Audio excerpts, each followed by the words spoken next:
Hello, my name is Hasbi and Harsa.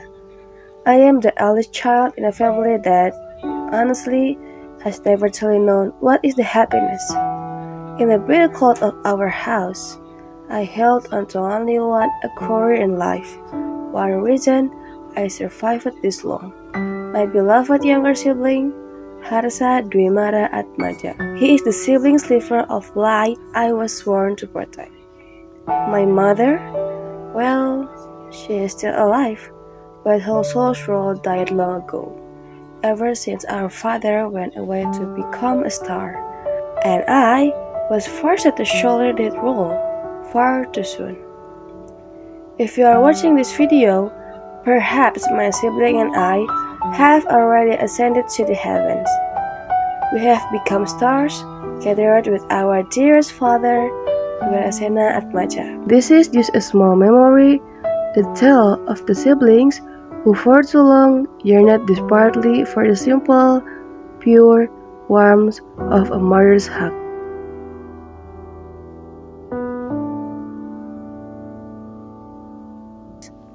The air in our wretched room always carried a chill, not from the temperature, but from the cold silence of mother.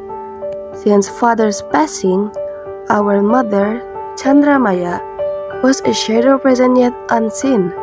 She abandoned me, a boy of 12, and my 10-year-old sibling, with empty plates and an endless list of chores. Her worst punishment was not a scream, but a hollow gaze that made us vanish in her eyes. Harsa was my only foundation, and the one place we found shared warmth was the back storage room. There, nestled inside a worn shoebox, lay father's photograph and a small, kerosene harmonica. Every night, when the light of our room was off, I would breathe life into the harmonica, a few notes of an old lullaby, the silent melody, father's song. In my arms, Harsa would drift into sleep, and I would allow myself to believe, just for a moment, that we were safe.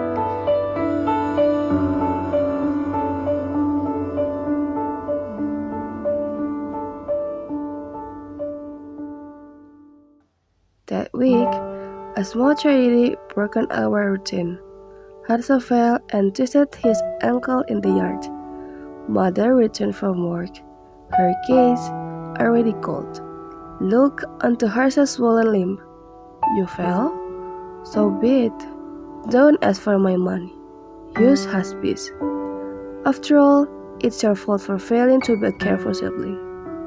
With another word, she pushed me out and locked the door. I shivered on the porch, hearing Harsa's tearful calls of my name inside. I lifted the harmonica, playing the tune that would forever mark my memory. Abang. Suddenly, our window cracked open. Harsa crawled to the ledge, pushing out the blanket and our secret box. He looked at me with pure, tear-filled eyes. Don't be cold, he whispered, and then retreated back into the darkness. I hugged those treasured clothes, feeling the unspoiled depth of my siblings' love.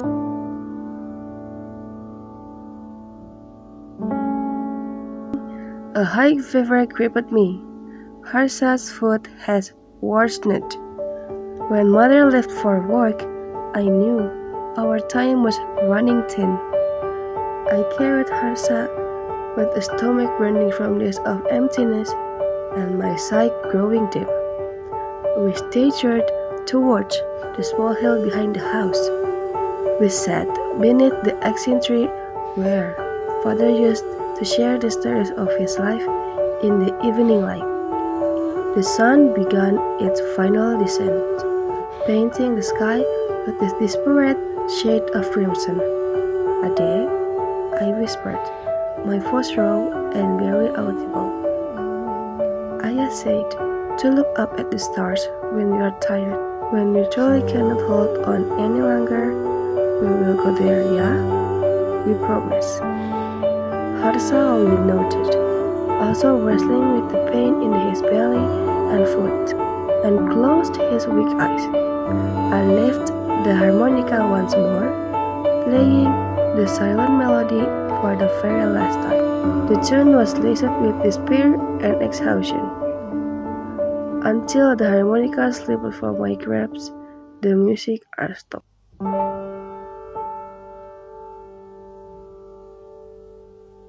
Candramaya returned to an empty house. Fear finally shattered her wall of ice. Panic, she ran to the place she suspected, the back hill, and saw the small farm silhouette against the hilltop. She shrieked, ran, and collapsed beside her children. She held their bodies tight, the first true warm hug after years of waiting. Her first tears spilled onto Hasbi's cheek. Hasbi! Harsa! But the body she cried out of offered no response. Their forms were cold, empty, for their souls had already begun their journey towards the rising star of the night, fulfilling their promise. Candramaya stood still, realizing that the regret and the warmth she finally offered had arrived too late. Their silent melody was complete, and Mother, whose true role had long since died, was now left entirely alone in the cold world, weeping for the last light of her life that had now joined the stars. Sleep slowly, Hasbi and Harsa. At very least, you have found your peace, held at last in your mother's hug, and reunited with your father. Until we meet again in a life more kind.